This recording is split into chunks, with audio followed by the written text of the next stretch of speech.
Bonjour à tous et bienvenue dans ce nouveau rendez-vous de 6 minutes chrono. Nous accueillons aujourd'hui Bruno Da Silva. Bonjour. Bonjour Guillaume. Bruno Da Silva, vous êtes le nouveau président du tribunal de commerce de Lyon. Alors, petite question qui peut paraître tout bête, mais parce que la présidence, comme les juges au tribunal de commerce, c'est du bénévolat, pourquoi vous avoir postulé au tribunal de commerce? Écoutez, je m'étais engagé dans cette fonction depuis plus d'une dizaine d'années. J'étais à la fin de ma 10e année de judicature et j'ai eu envie de porter un projet qui permette d'assurer la continuité de ce qui avait été fait par mes prédécesseurs. Donc voilà, tout simplement. Et puis, je sentais effectivement une certaine mobilisation des juges autour du projet que je leur avais présenté.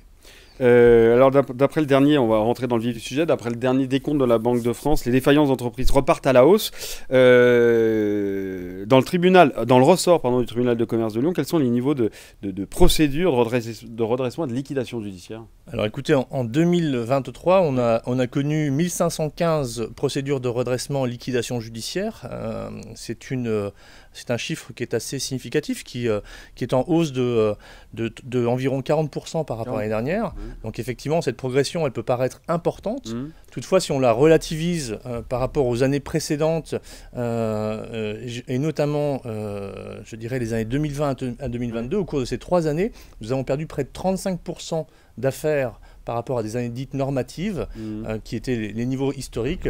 Donc à ce stade, je dirais, on a rattrapé l'année dernière environ 150 dossiers. Il reste encore 1300 entreprises qui n'ont pas suivi le rythme normal des procédures de redressement et de liquidation judiciaire. Est-ce que vous avez un peu répondu, mais est-ce que c'est inquiétant et dans quelle mesure l'environnement économique, dans cet environnement économique dégradé?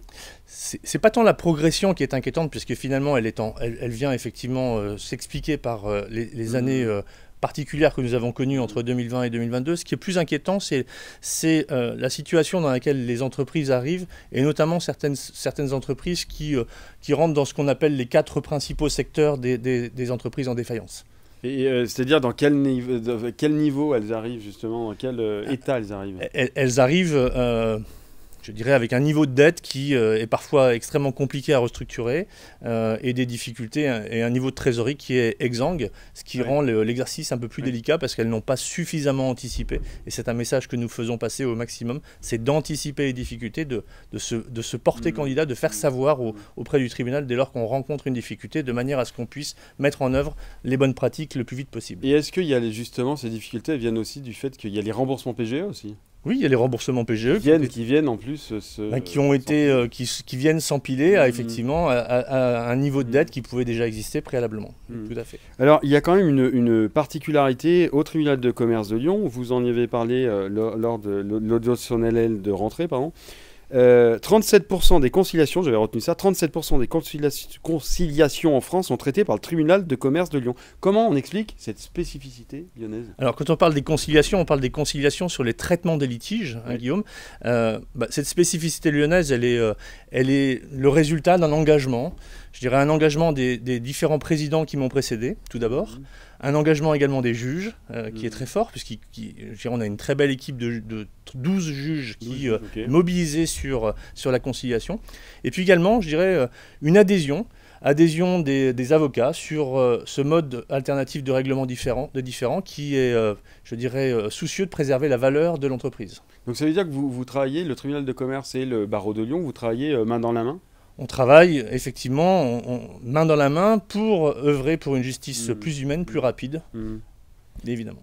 Comment est-ce comment est-ce qu'on agit à une époque où il me semble que les litiges aujourd'hui sont de plus en plus complexes? Alors, les litiges peuvent être effectivement de plus en plus complexes. Je dirais la première chose, c'est effectivement de structurer le cadre contractuel de sa relation. Oui. Et puis, dans un second temps, pour rebondir sur ce que nous avons évoqué juste avant, c'est effectivement de favoriser la conciliation qui sera, je dirais, effectivement moins destructrice de valeur, qui coûtera finalement beaucoup moins cher, plutôt que de s'engager sur, finalement, un litige et la résolution d'un litige qui risque d'être assez long.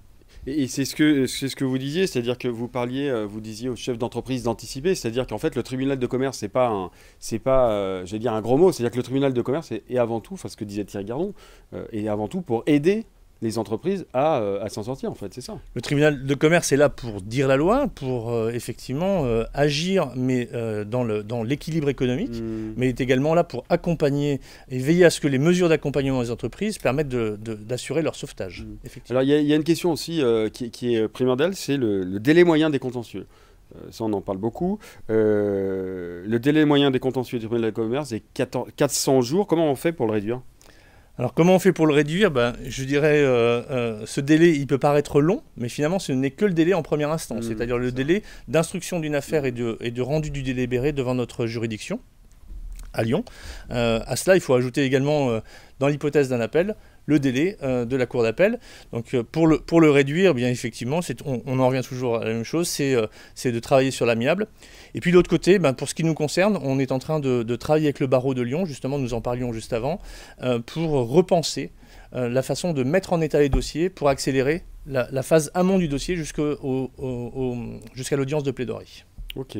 Écoutez, ça sera le dernier mot en tout cas pour cette émission de 6 minutes chrono. On vous réinvitera évidemment pour faire un point de situation un peu régulier. Merci Bruno Da Silva d'avoir accepté notre invitation. Merci Guillaume. Et plus d'informations évidemment www.lyoncapital.fr. À très bientôt. Au revoir.